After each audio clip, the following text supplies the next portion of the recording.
Gallagher, sponsored by Coram and Foster's of Birmingham. You also might have seen me in the Angler's Mail for Mr. Crabtree,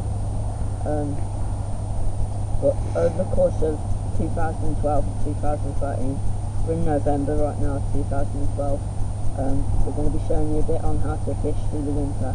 We purposely pick venues which aren't fishing too good at the time, and we do this so that we can set ourselves a challenge, and it'll make it easier for you when you go to fisheries that aren't too hard. So that's sort of a bit about me. And next I think we'll go on to my accomplice, Connor. Hi, I'm Connor Albert, and I'm sponsored by Club Carp Angling. Here with Sam Gallagher, fishing Woodland View. Today we're going to be approaching the water sort of mainly on the pole, fishing on the bottom with corn and pellet. Later in the day we might come shallower depending on what's happening, and then if the pole line doesn't work so well, we've got feeder rods ready, so we could try cage feeder or pellet cone further out in some of the deeper water, see what we can get out there, hopefully get a few good fish. I think a lot of you people know that sweet corn's a brilliant bait all round. In winter, the fish tend to go onto, they tend to go quite well with the mush that you can make. Very simple really, sweet corn, any sweet corn really. The stuff that you get frozen is probably better because it's softer, it's a bit more easy to mush. I haven't got anything to mush it with, so I'm being creative and using the tin. Talk about, making use of what you've got. So I'm just going to try and mush it a bit.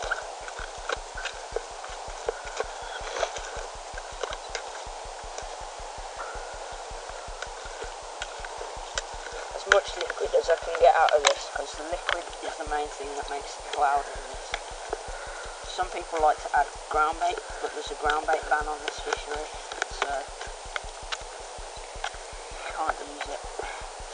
So once this sweet corn's pretty much flat, and as much juice is out of it as possible, probably be a little bit. Okay, so you can see the sort of consistency we're getting there, but there's not quite enough liquid, so what I've got is a favourite, I know, of Tommy Pickering's. He actually advised it when he was fishing here, and we had a word with him. I'm going to put in a bit of that. You can actually use this to measure how much you put in, but there's not much need to. So you've got a bit of liquid in there. That's quite a strong flavour, which should definitely be bringing in fish. And then we've got tuna, which is a sweet, more natural flavour. I'll put a decent amount of that in. And basically what we're trying to do here is drown it, literally drown it with liquid, because that liquid is just going to help to form that cloud. And there's the pineapple as well, another sweet thing. I think the tiger fish is very overpowering. So we can just mix this up now, like that. Look at that. That's perfect. That's going to be going down in one spot every time. Hopefully, if the weather warms up as well, it should bring them up to the surface. So that's what I'll be using.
Right, so decided we need a change. So I've changed the feeder rig. I've got this little cage feeder here on a running rig, so the line can go up and down it. I've got, starting off there, a little piece of sweet corn hair rigged to a small size 16 hook. Okay, and going up, that's probably about 7-ish inches, that hook link. Then we go down to a small snap link swivel there.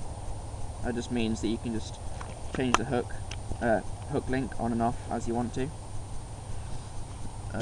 That hook length is a 4-pound line. Okay, then onto the main line. This is 6-pound line with another small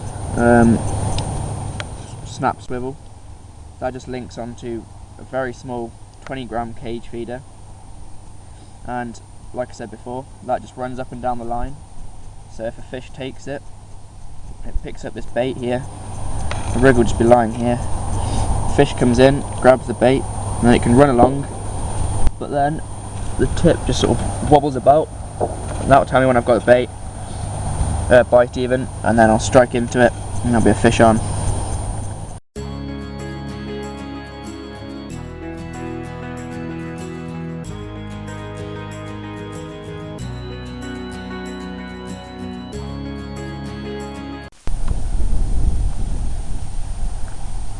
Well, that change to the feeder has definitely paid off.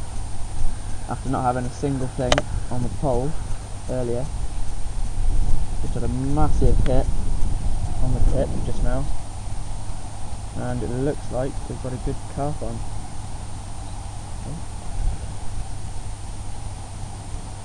You got your drag set there?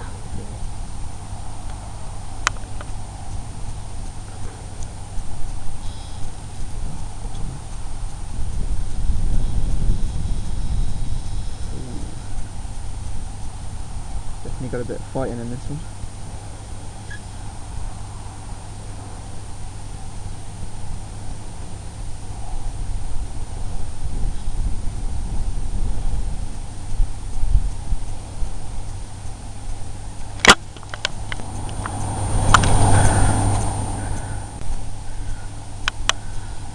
There he is.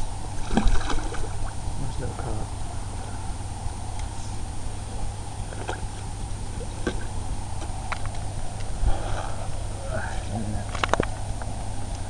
Awesome.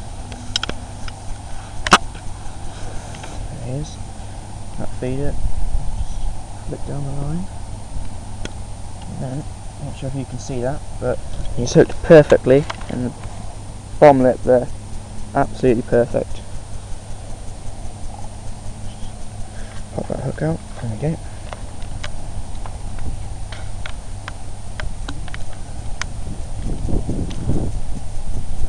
Yeah. Wonderful little mirror carp. Absolutely beautiful.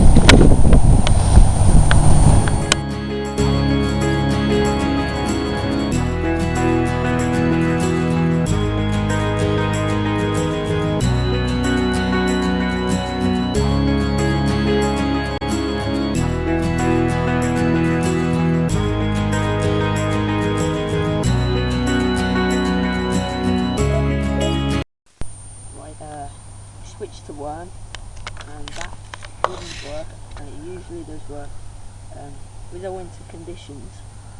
All the time throughout the year I love to fish the margins, and we didn't really think that the margins would even show anything up today, but a few minutes ago a carp just jumped out right in the margins, and there seems to be a lot of arrowheads going into there. Like, you can see the movement on the surface, and it's all heading into there.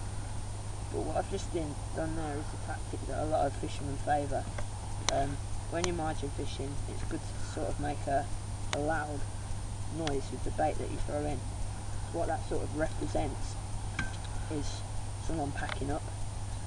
So when they think someone's packed up, they're going to head straight to that area. So just plumbing up now, and I think I'm pretty much dead on That's ground fishing too.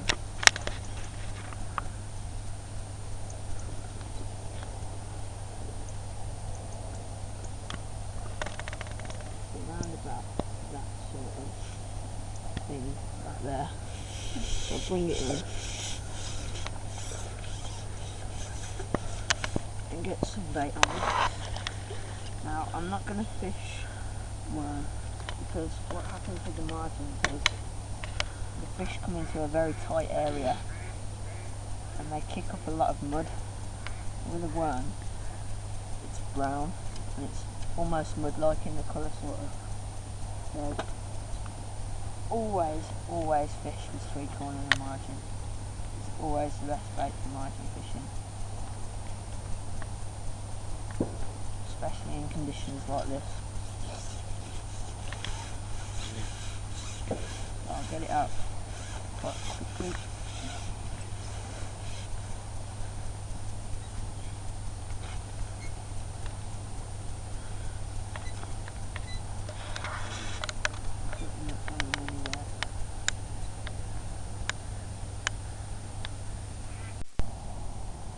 Oh, this is fish number 3 now, I think. Definitely feels like the best so far. Massive swells coming up there. There's only a small take at this one. Nice little common there.